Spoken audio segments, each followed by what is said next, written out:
So we are joined by our good friend and comrade Vijay Prashad, who is the director of the Tricontinental Institute, a frequent guest of the Red Nation podcast, as well as his first premiere on the East is a podcast. Thanks for joining us, Vijay.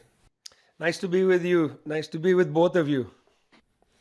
So hopefully this doesn't become the topic of an investigative journalist piece by New Lines Magazine. We this is our second attempt at recording, and I made a joke about Anthony Blinken listening into this phone call or this podcast recording, and Vijay's computer proceeded to crash. So, good signs, good signs. But let me just reiterate or re-ask my question. There's a lot going on in the world, especially with the war in Ukraine. And some analysts are saying there's kind of new divisions, new global divisions, new lines being drawn, new economic alternatives being drawn. And while that might be the case in response to Western sanctions against Russia, it still doesn't get rid of the fact that the United States has over 800 military bases, essentially encircling, so-called enemies of U.S. empire, which is China, 2 months ago, and now it's Russia as the primary focus. And so I was wondering if you could elaborate a little bit on how you see this particular moment in time, and which way it can go. You were beginning to talk about we live in a time of contradiction. So maybe you can elaborate on what you mean by that. Well, we certainly live in a time of contradictions. If you look at two countries that are very close, in fact, border in one way or the other, Russia. Obviously, Germany doesn't have a border with Russia, but it's pretty close. Um, Germany and Japan, both close to the United States in different ways, both under pressure to cut ties with Russia, particularly stop importing energy from Russia. Germany relies about 40% of its energy comes from Russia. Japan, about 7%. But nonetheless, both countries have said we just can't. Germany has said if we cut ties with Russia, we'll go into a serious recession. Japan has said, look, we're just not going to do it. It's going to cost us $25 billion dollars a year more if we get our liquefied natural gas from elsewhere. Between Sakhalin Island of Russia and Hokkaido in Japan, it's only about 20 odd miles. And you can't beat that for proximity. Plus, Japan is a major investor in Russian energy markets, in infrastructure as well. So this is a time of contradictions. These countries are wrapped in a kind of bind. I think it's silly to see certainty here when most of these world leaders are really dancing around trying to find a clear path. Secondly, um, look, it's true. The US has, since 2018, in fact, in 2018, when Mr. Mattis was the defense secretary, their national security strategy essentially said, look, the war on terror is over, okay? It's done. This is 2018. Now we're going to have to focus on our two, and this is Mattis's phrase, two near peer competitors. We can't allow China and Russia to challenge US supremacy. This is there in their document from 2018. Biden hasn't rebuked that or changed it. It's basically the US doctrine is to hem in Russia and China. But that's all very well. Russia and China and other countries, India and so on, will try to come up with different payment mechanisms, to buy energy. But it's hard for them to just go beyond the dollar. This phrase de-dollarization is dancing around a lot. People are talking about it's not easy to de-dollarize. You see, you can get rid of the dollar if two countries, let's say the country of Nick and the country of Sina, if the two of you are trading and you basically at the end of the day have a non-surplus trade, if you're basically trading $100 each way, then you don't need the dollar. It's basically effectively barter. But if Nick is stuck with 50 Sinas, I'm not going to take those damn Sinas unless I need to buy something from you. So unless there's a third party, fourth party, fifth party willing to take rubles, willing to take renminbi, etc., it's not going to be easy to get out of the dollar. And by the way, we're not even thinking about moving from dollar to ruble. What you want is a basket of currencies. Even we're not even near there. Plus, the US, effectively, with its massive military power, continues to dominate the world. So, it's true that these are all signs of the fragility of US power. What we're seeing in Ukraine is a sign of the fragility of US power. Shows you how difficult it is for the United States to create a direct line, to basically weaken Russia. It's very difficult for it. That fragility has to be recognized. But I would tell our friends, people roaming around saying, oh, this is the age of multipolarity. It's not really. I mean, you can see the small green shoots of new kinds of formations, but I wouldn't exaggerate them. We need to be steely eyed realists on this. Yeah, and it makes me think about how um, the sanctions themselves, coming primarily from the United States and urging other Western countries to partake in them, um, it comes from this idea of that the United States itself will be immunized essentially from these sanctions. There won't be material consequences, when in fact Biden himself admitted that there's probably going to be food shortages in the United States.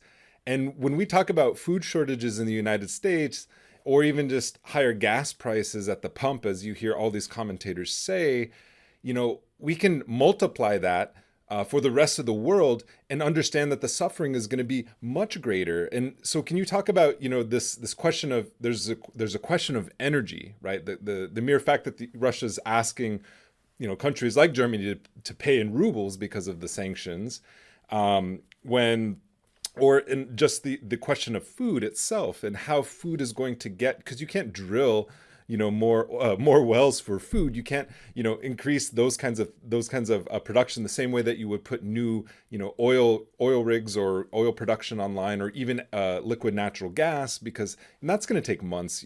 That's not going to happen overnight. And so there's like real, this is where you have ideology kind of meeting up against the kind of hard facts of materiality when it comes to production and just feeding people. I did a series of stories with Central Asian Central Asian countries. I talked to people in Uzbekistan, in Kazakhstan, and in the Kyrgyz Republic. Little focus actually right now on those countries, but the reason I was interested in them is that each of these countries is highly integrated into Russia's economy. In fact, these countries export their oil and other minerals through Russian ports. So any sanctions on Russia is going to directly hit them. Plus, because of the sanctions on Russia, Russia has basically held off on exporting wheat and sugar in particular. By the way, these countries just celebrated Nowruz. Nowruz is a very important festival, for the people of greater, I don't know, Persia, all the way from the Kurds out to Kazakhstan. That whole belt, people celebrate Nowruz. Now, I think many of your listeners would wonder, what is he talking about? Well, guess what, guys? Other people celebrate New Year's on different days of the year. They don't all follow the Christian calendar. Well, Nowruz is a day of celebration and so on. If you look at the diet, and I talked to people in Kazakhstan, I asked them, what do you guys eat on Nowruz? Well, everything they eat is wheat and sugar. And these are the two things they are going to have a hard time importing. The president of Kazakhstan, President Tokayev, gave a State of the Union address about 12 days ago in which he said we need to become food sovereign. We need to learn how to grow food. We need to become more productive. Our wheat production is very unproductive. Uzbekistan, even worse shape. I thought this was interesting. People are beginning to realize that during the era of globalization, from 1990s onward, the World Bank put a lot of pressure on countries like Kazakhstan to integrate into global food markets, to liberalize food markets. Well, they all did it because otherwise they'd get no funding to export raw materials and so on. They all basically destroyed their food sovereignty.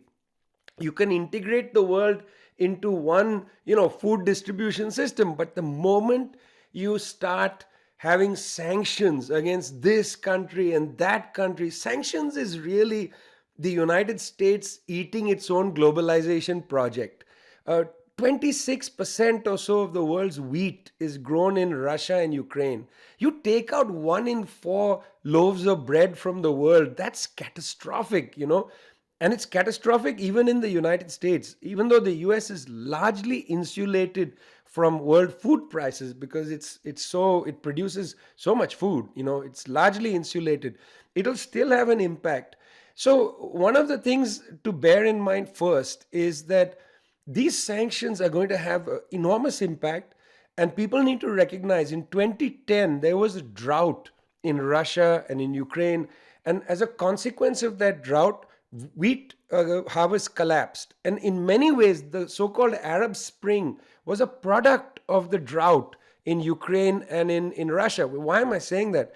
Because the product of this war and the sanctions that will have followed it is going to be unrest in many parts of the world. And that's why President Tokayev said, hey, listen, we need to become food sovereign because there are going to be bread riots all over the place. And I hazard maybe even in the United States, where already the supply chain disruptions from COVID, and let's call it the COVID recession, is going to multiply.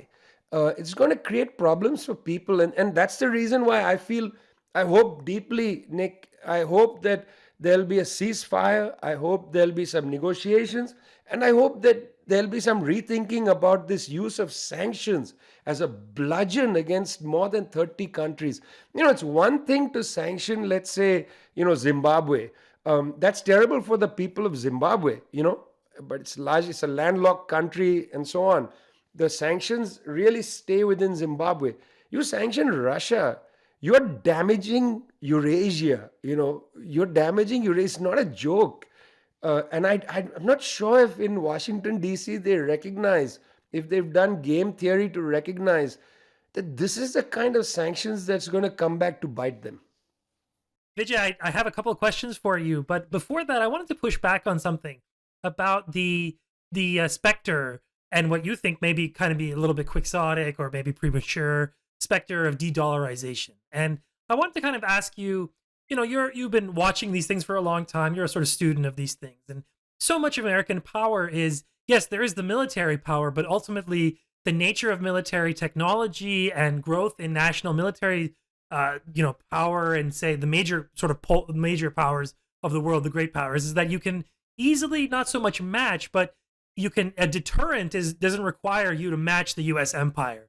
To build up a deterrent, you just have to be able to push on the U.S. empire's various levers and push back, and that's why Iran as a country still exists to this day, right? If they could topple Iran in a war, they would have, but it's too much for them. It's too costly. And it would be basically the end of the American world order. And the same thing goes for Russia. And I think that this is the nature of this conflict that we're in. It is kind of a proxy war and a hybrid war. And these things have kind of, these terms aren't really present enough in our conversation. I feel that we haven't sort of thought through, or at least the sort of things that I see a lot is that there's this fixation on the actual invasion itself.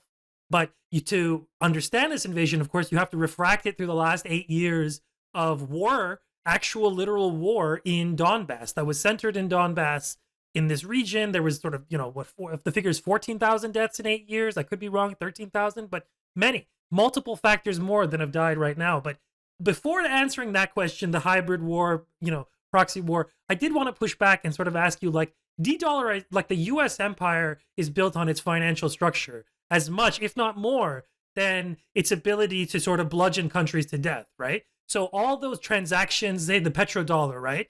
They all get Hoover damned into that machine of the US dollar, right?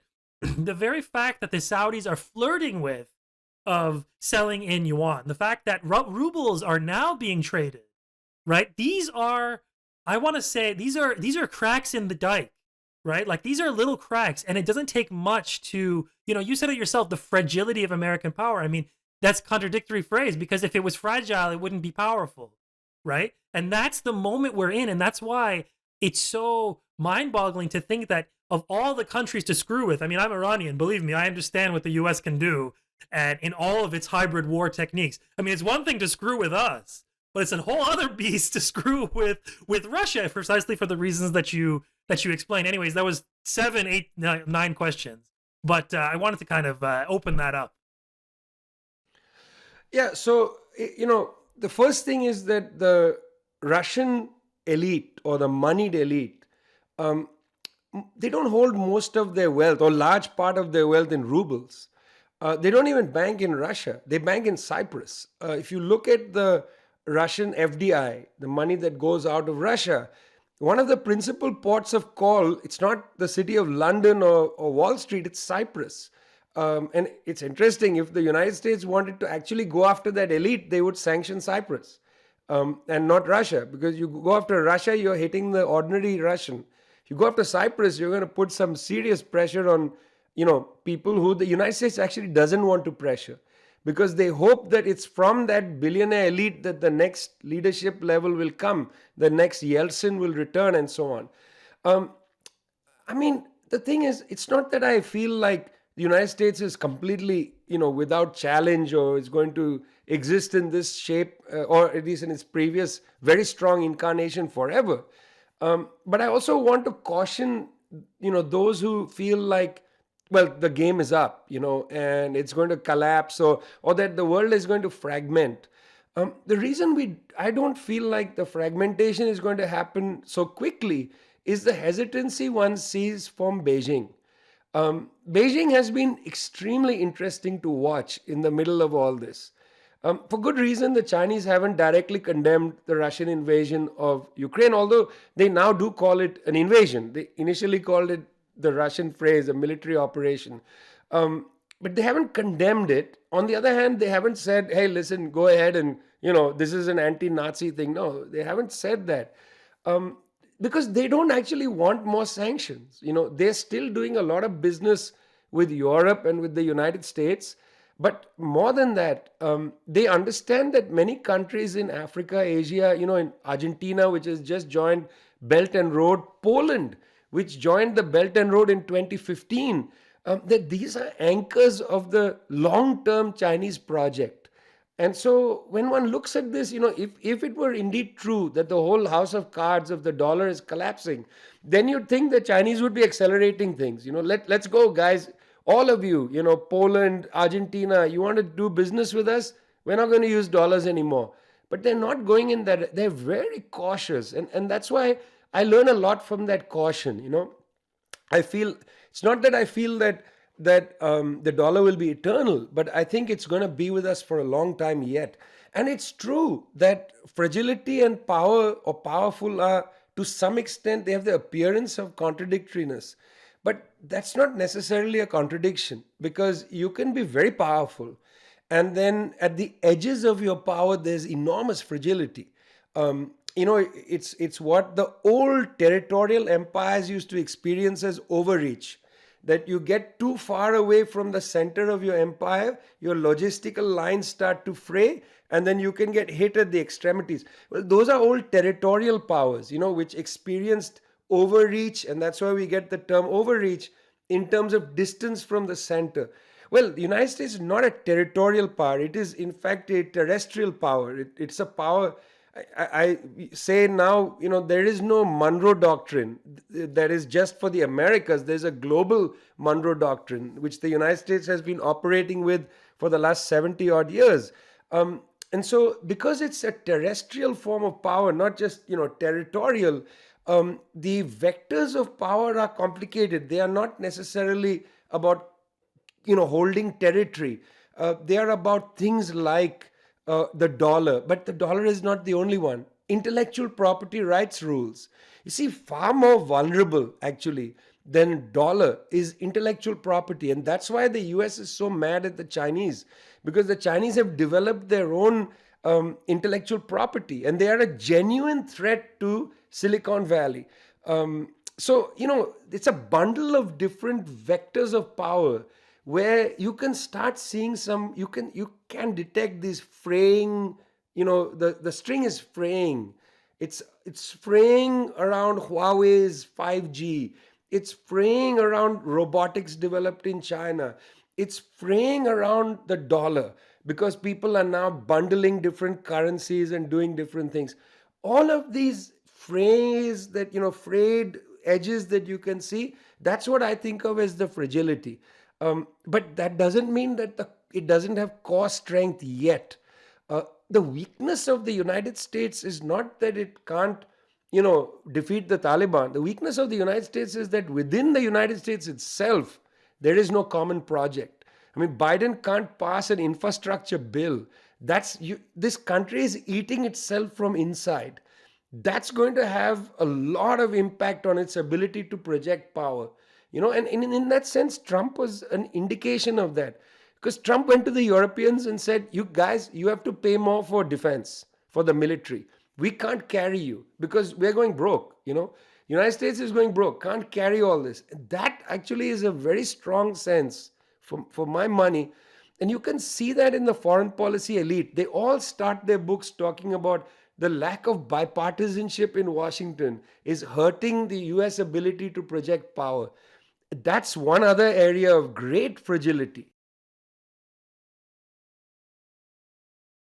Yeah, and if I could just